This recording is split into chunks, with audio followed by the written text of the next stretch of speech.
Hi guys, welcome to Mark's Irish Kitchen, where I do family friendly recipes that everyone can enjoy. So today's video is for a 1-pot chicken peperonata. So sit back, relax and enjoy, and thanks for watching.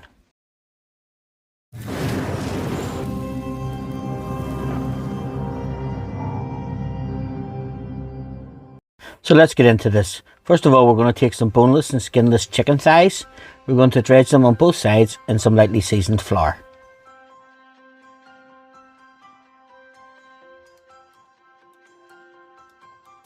And then we'll go over to our frying pan. So we take an oven-proof pan and we pop some olive oil into it.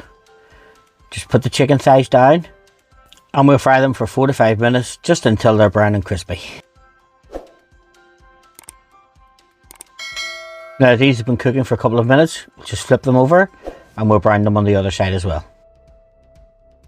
So now that our thighs are browned on both sides, we'll just take them off, pop them on a plate, set them to the side while we prepare the other ingredients.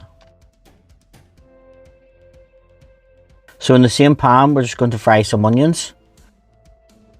Cook them for a few minutes until they're soft, and then to that we're going to add some mixed peppers. I've used orange, red and yellow, but you can use whichever peppers you have. Then we're going to sprinkle with some oregano, some crushed garlic, and then to that we're going to add a can of chopped tomatoes.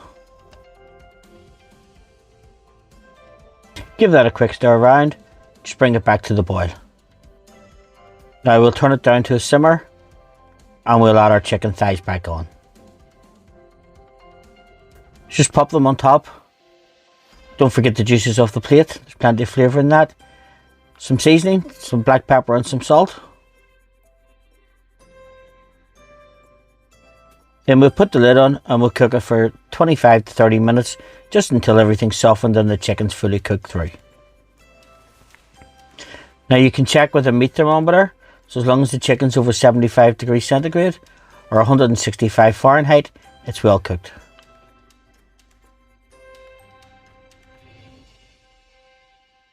Now we'll taste the sauce and we'll check for seasoning.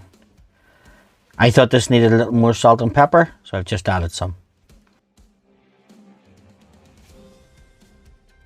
So now our chicken peperonata is ready to serve. It's just in a bowl. We'll take the peppers with the tomato sauce, pop them on the bottom, and then on top of that we'll set the chicken thighs. Now folks, if you've enjoyed this video, please don't forget to like, subscribe and share. Again, thanks for watching, and I hope to see you watching my further videos.